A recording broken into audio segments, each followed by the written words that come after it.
And Farm is one of those shows I loved watching on Disney Channel.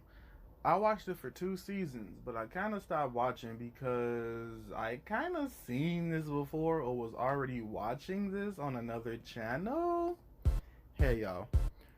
So today's video I will be talking about how Ant Farm was very dangerously similar to iCarly and Victorious. Now, I haven't watched this series since it ended, so if I say anything that's wrong, forgive me. I don't want to look back at the series because Disney doesn't even show it anymore. And this show really comes up in people's worst Disney Channel live action shows list. I don't think it's bad. I liked it when I was growing up. Watching it now, maybe I'm not gonna like it the same, but that's a video for another time. So I would watch this show and notice these similarities, but as a young person, I would just think they were coincidences. But analyzing this now, they're really not.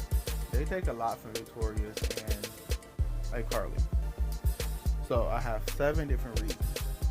Here's my first reason. Now look, I know Nickelodeon does not own the domain of 3 best friends, 2 being girls and 1 being a boy.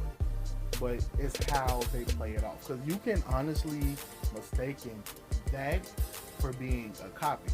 But no. People have been doing shows like that for years. But here's the first reason. Fletcher like China. Now that can be something regular, a regular plot point. But the first episode of iCarly, it shows that Freddie actually liked Carly. But Freddie liked Carly for years. Fletcher sees China when she first gets into the A.N.T program and goes head over heels. So that was similarity number 1 from iCarly. Number 2, also from iCarly, Olive does not like Fletcher. Now, you can relate that to Sam not liking Freddie on iCarly. But on this show, it kind of it builds up to why she doesn't like him. Because it's never really shown why she don't like him. She just don't. She messes with him and everything. Olive just screams and yells at Fletcher for no apparent fucking reason. Now the similarity to Victorious. China goes to the A.N.T program. And it could be similar to Tori getting into the school going to Hollywood Arts. And they both have talents. They both can sing. Now again, Nick does not own the domain of singing. That's a public domain. But the only little quirk they did was tweak it, and instead of making China go to a performing arts school, she went to a school that has a program, Advanced Natural Talents. Number 4, Lexi does not like China. You can say that's similar to Jade not liking Tori. Now, at first, I did not know why Jade didn't like Tori. I just thought it was just Jade being mean-spirited.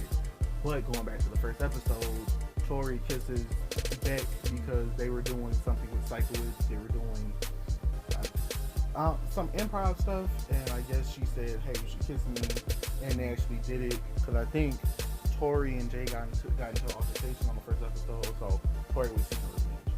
So that's why Jay does not like Tori, and maybe it's because she's a new girl at school and she's getting popular and knowing her friends or anything, and she just don't like that.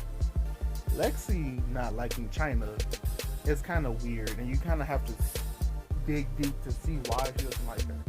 So Paisley, I think Lexi is a great hire than China, and Lexi's a cheerleader. China's in the A.N.T program for Advanced Natural Talents. She's with the people who are like her, who have a talent. Lexi is a cheerleader. But Lexi doesn't like her because she's new and everyone likes her in the A.N.T program. But Lexi's not even in the A.N.T program. So why does she even care who likes China? And it's just, with this Nick show, it shows why Jay does not like Tori from the beginning. And he just digs deep because Jay just doesn't like Tori. And it's a reason why. There's never a blunt reason why Lexi doesn't like China. She just doesn't, because she's popular with kids that she don't even give a fuck. So, yeah. Number 5 is kind of minor with the weird teacher thing. Victorious has Mr. Cyclewitz, and then Ant Farm has Gibson. They both are kind of quirky guys, but Cyclist is an acting teacher, and I don't think any acting teacher is normal. Gibson is just one of the many dumb characters that they have in this show that they use for laughs. So, like I said, Nick doesn't have the rights to a teacher, but they're goofy in a way, but Cyclist is more stable than Gibson. Number 6, one of the obvious ones, they have a chubby side character. Now, with Nickelodeon, they had Gibby there, but they never fat shamed Gibby and showed him being lazy or doing anything weird. The most they had Gibby do was take his shirt off and just do something weird. And I like the fact that as the season went on, he actually got a title card of being with the main cast because they gave him more of a character. Although they made him more stupid, which I don't approve of, I'm still fine with how they did Gibby. Ant Farm has Angus. Angus is in the Advanced Natural Talents program and he's a computer whiz, but he lazy. So I'm guessing he's supposed to be a joke towards, like, you know, video game people, the people who's always on their desktops. And they fat shame the fuck out this dude. This dude had like a rotisserie, like he had like a toothbrush that spin around, something that spins around. He had a turkey leg on there. And he said he made that so he wouldn't have to turn the turkey leg with his hands. And I thought that was so lazy. One day he did not want to get out his chair. Yeah, Disney really used to fat shame people. I'm gonna make a video about how I didn't like this. We left on deck fat shaming Woody the first few seasons.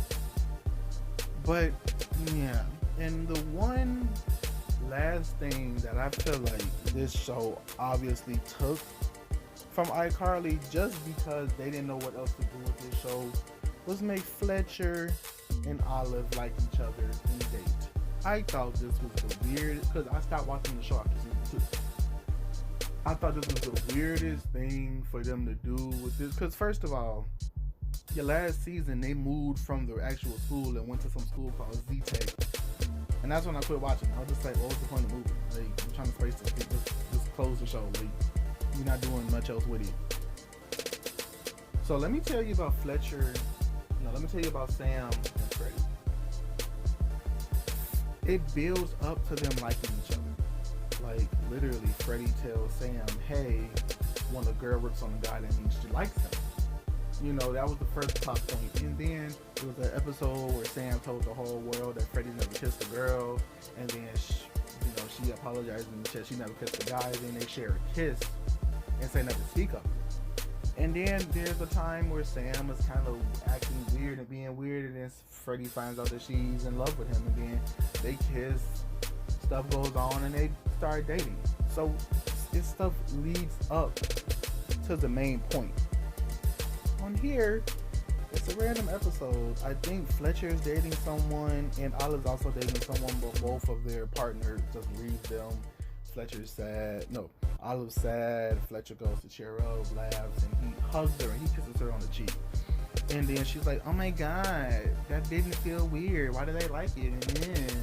And then they kiss again. And then the last few episodes, they start dating. And then, yay, the show gets canceled and has its final episode. I just felt like this was like some of the weirdest, most forced bullshit since Fez and Jackie got together on that 70s show. So that was forced. They got together on the last 2 episodes of the series, and then the show ended just because they were bored. So yeah, this show is really similar to iCarly and Victorious.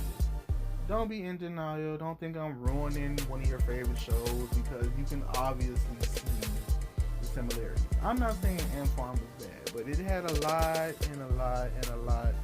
of annoyance.